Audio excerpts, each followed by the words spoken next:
The 1960s were a divisive decade in the U.S. as politicians and citizens struggled to reconcile everything that had happened since the turn of the century.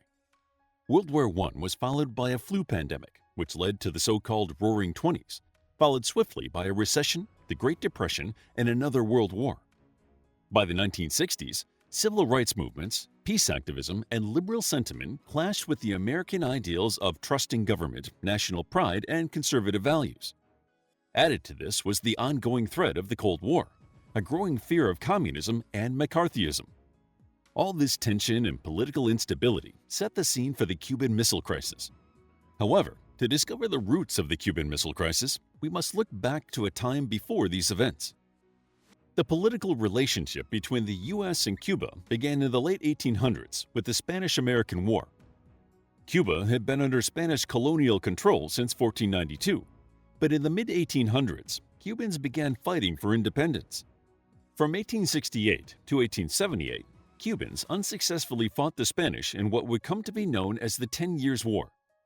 Cuba's struggle for independence was bad for U.S. investors, who had an estimated $50 million in assets in the country. U.S. trade with Cuban ports also suffered as insurgents destroyed sugarcane and mills. The plight of the Cubans appealed to the Americans in a broader sense due to the inhumane conditions they were made to suffer. The U.S. media publicized sensationalized stories that sparked humanitarian concerns for the Cubans and harkened back to the American struggle for independence. By the late 1800s, there was a public outcry for U.S. intervention on behalf of the Cubans. Still, in an effort to preserve relations with Spain, U.S. President Grover Cleveland and his successor William McKinley were reluctant to join in the hostilities. However, McKinley made it clear that prolonged conflict would incite U.S. action. In 1897, Spain was finally willing to grant concessions and offered Cubans an elected parliament with limited self-government. The offer was too little too late. The Cuban revolutionaries would settle for nothing less than total sovereignty. Riots in Havana in December 1897 caused the U.S. to send a battleship, the USS Maine, to Havana Harbor in January to ensure the safety of U.S. citizens in the city. The ongoing conflict resulted in a series of incidents that would bring the U.S. into the fray in 1898.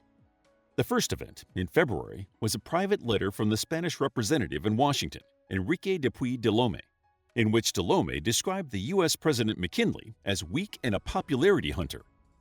Although de Lome resigned and the Spanish government issued a formal apology, this was the first sign that the U.S.-Spanish relationship was crumbling. Soon after, on February 15, 1898, the USS Maine sank after a huge explosion, killing a large number of her American crew. Although the Spanish offered to conduct an investigation, the American public had already made up their minds thanks to sensationalist articles about the incident that were printed in the New York Journal. The story came with a catchy slogan, "Remember the Maine, to hell with Spain." By April 1898, Spain and the U.S. were at war. The war resulted in a victory for the U.S., after which the U.S. became intrinsically linked to the Cuban economy. Although Cuba had its independence, the wealthy Cuban elite reaped the benefits of ties to the U.S., which dominated trade with the island. The U.S. was also heavily involved in Cuban politics, on many occasions taking military control of Cuba and supporting candidates that were willing to be subject to U.S. influence, like Estrada Palma and Charles Magoon. The perceived control that America had on Cuba would sow the seeds of discontent and distrust for several Cubans in the future. In 1909, America withdrew from Cuba, leaving corrupt and dictatorial rulers to run the country. Although the U.S. intervened several more times, the outbreak of the First World War drew America's attention away from Cuba. By 1928, Cuba was ruled by its first fully fledged dictator, Gerardo Machado y Morales. While Morales' first term was seemingly uneventful, by his second term he declared martial law and suspended the right to free speech and free press. Morales was replaced by Carlos Manuel de Céspedes, whose regime was toppled by General Fulgencio Batista in 1933. A pentarchy ruled Cuba, but Batista was elected in 1940. While he undoubtedly enriched himself during his time in office, his governance was generally effective. All this changed in 1952 when Batista overthrew Carlos Prio Socarrás and became a brutal dictator, embezzling money and controlling Congress and the press. In the subsequent elections, he manipulated the process to ensure he was the only candidate. After Batista's coup d'etat in 1952, many Cubans began to oppose his rule and question the validity of the election. One of these groups was led by a charismatic lawyer named Fidel Castro, who had tried standing as Batista's political rival in the 1952 election. However, Batista's military forces overthrew the government before the election could take place. As the democratic channels were blocked, Castro decided to challenge Batista on his own terms, trying to initiate an uprising in 1953 by raiding the army barracks in Santiago. The attack was unsuccessful, and Castro and his brother were arrested. They were released in 1955 and left Cuba, returning in 1956 with a band of would-be revolutionaries. Batista's forces attacked the landing party, and only a dozen of the 81 men who landed escaped. Castro's return sparked a reaction that was practically a civil war. Batista tried to suppress the revolution by suspending freedom of assembly and expression, and used violent force to suppress the insurrectionists. By 1958, the civil unrest began to affect the Cuban economy.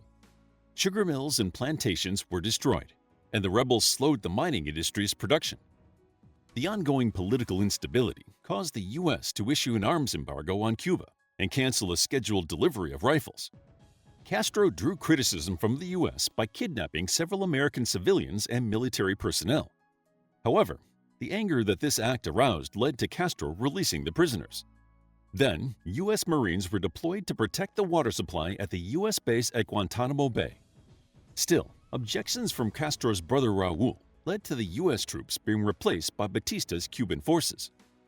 Batista had reassured the Cubans that he would hold an election. Although it was postponed due to the hostilities, in November 1958, 3 candidates stood for office: Batista's chosen successor, a moderate candidate, and the Cuban Revolutionary Party candidate.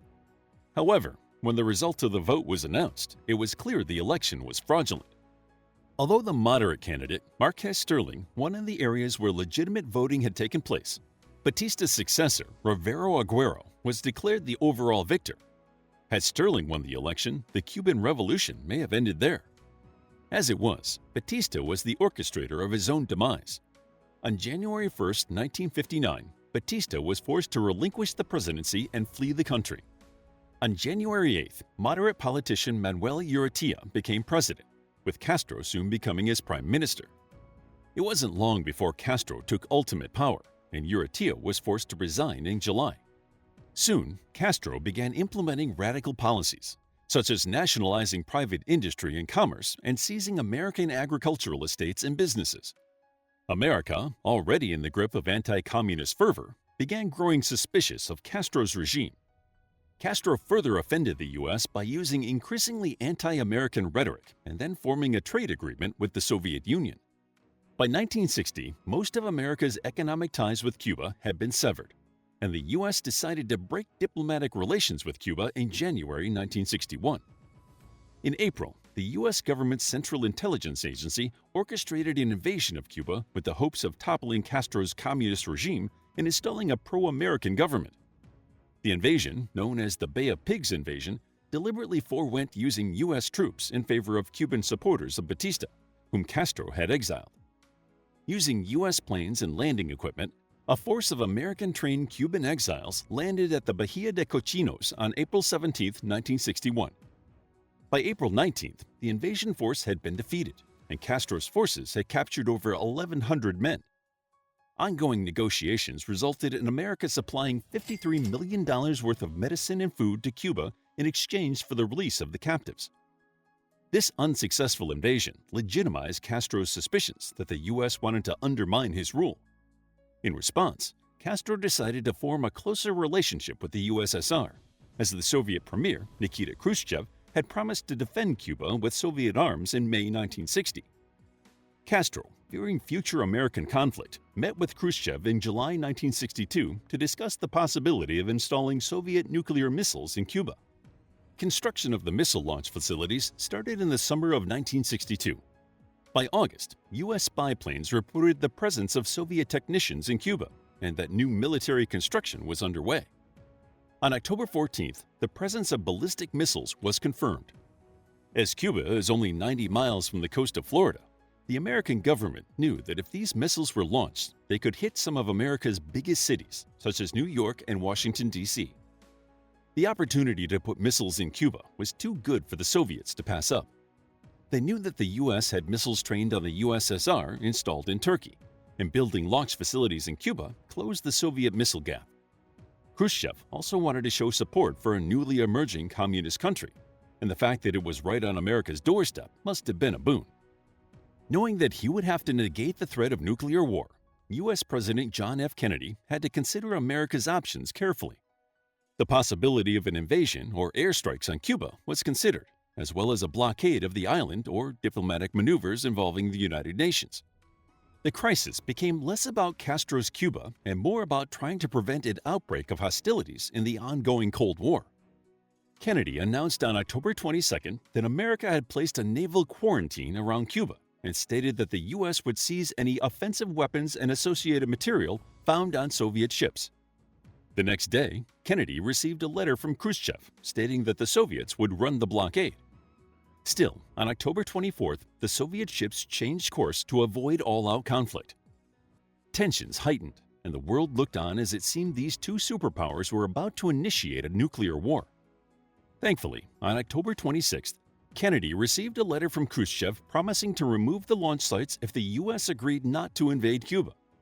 The next day, a second letter arrived, adding a demand for the U.S. to remove its launch sites from Turkey. It seemed that diplomacy had failed when a U-2 plane was shot down by a Soviet missile on the same day. Still, instead of retaliating, Kennedy decided to publicly answer the first telegram while privately offering to consider the removal of the missile bases in Turkey. On October 28, Kennedy agreed to a deal that would resolve the crisis. If the Soviets halted work on the missile sites and returned any missiles in Cuba to the USSR, the U.S. would commit to not invading Cuba. Privately, Kennedy also agreed to withdraw the U.S. nuclear-armed missiles that were stationed in Turkey. Kennedy proclaimed that if Khrushchev did not reply by October 29, the U.S. would invade Cuba. Later that day, a public message broadcast on Moscow radio stated that Khrushchev had agreed to Kennedy's terms, and the crisis was averted. How do you think Kennedy performed in this situation? Let us know your thoughts in the comments below. How would you like to get a deeper understanding of history, impress your friends, and predict the future more accurately based on past events? If this sounds like something you might be into, then check out the brand new Captivating History Book Club by clicking the first link in the description. To learn more about the Cuban Missile Crisis, check out our book, Modern American History, a captivating guide to the modern history of the United States of America. It's available as an ebook, paperback, and audiobook. If you found the video captivating, please hit the like button and subscribe for more videos like this.